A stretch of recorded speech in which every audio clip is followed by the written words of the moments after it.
All right, a bit of a throwback for you here today. Who remembers the fat positivity movement? This was a big thing in 2016, 2017, 2018. It was the next frontier of civil rights. It never gained that much traction as a movement, mostly because its proponents did not move. But now with Ozempic, it has been totally decimated. We have seen a slew of formerly fat, body positive, fat positive celebrities shed their old skin, loose skin, and transform into beautiful Ozempic butterflies. But not everyone is taking Ozempic. Some people are sticking to their principles. They're still fat and they're still promoting it. So let's take a look at this woman who says, your reminder that back rolls are actually so sexy and feminine. Oh, that's loud. Okay, sorry, we don't need the music, that's annoying.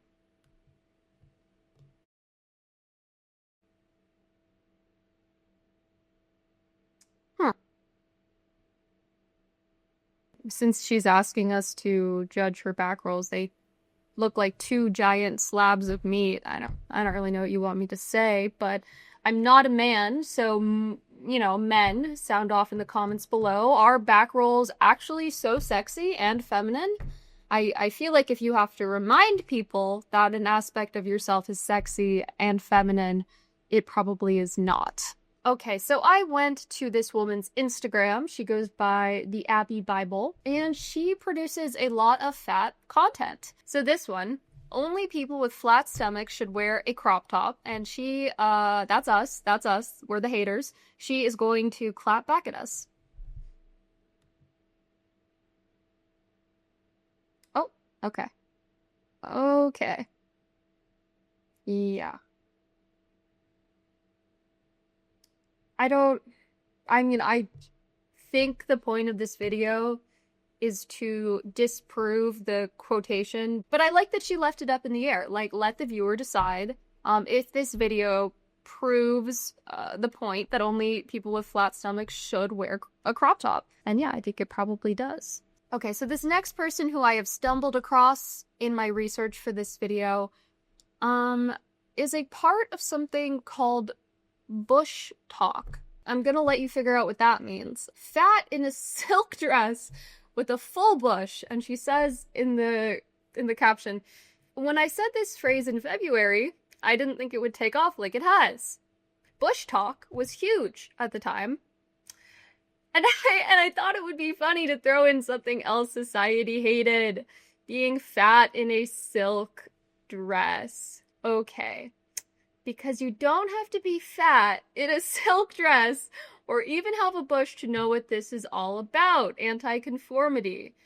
Whatever way you practice anti-conformity, you are practicing the values of being fat in a silk dress with a full bush. How is this real? I mean, this is like a Portlandia skit, right? This can't be real. But this person is real. And look, here's her showing off. It's insane. This can't be real. It's a mantra. It's a movement. And look at all these positive comments.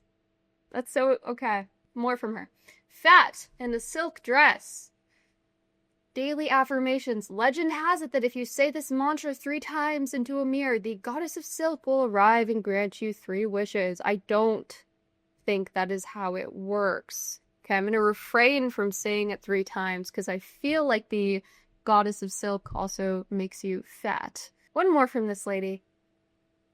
Just a video of her. Just a video of her that she created with the word fat on it. And she says, not chubby, not thick, not plump, not chunky. The word you're looking for is fat. Yes, I agree. You are fat. Okay.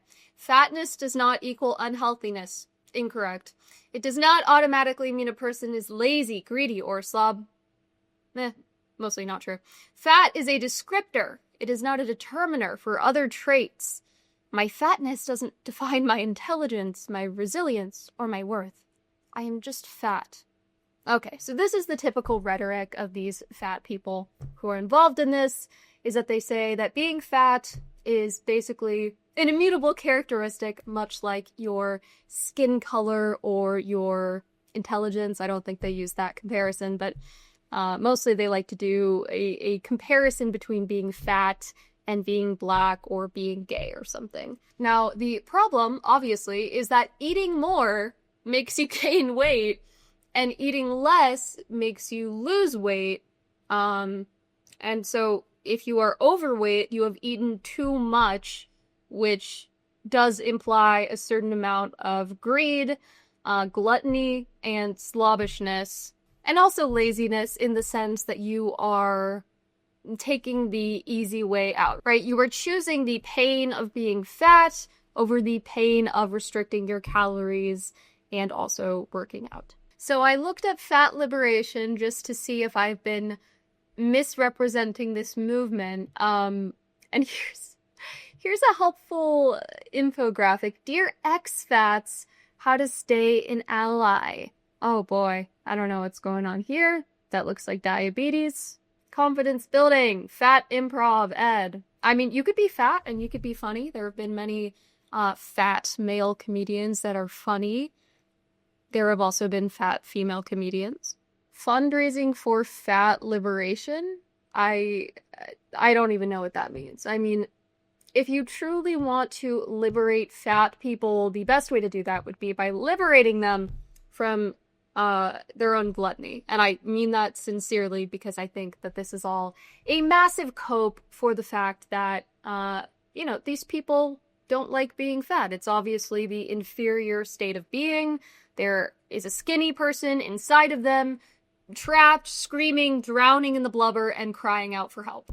And I know they hate it when you say this, but she has a nice face. There's potential, and I hope that some of these people will reconsider their lifestyle choices, because as we know, being this fat is very unhealthy, and tends to lead people to an early grave.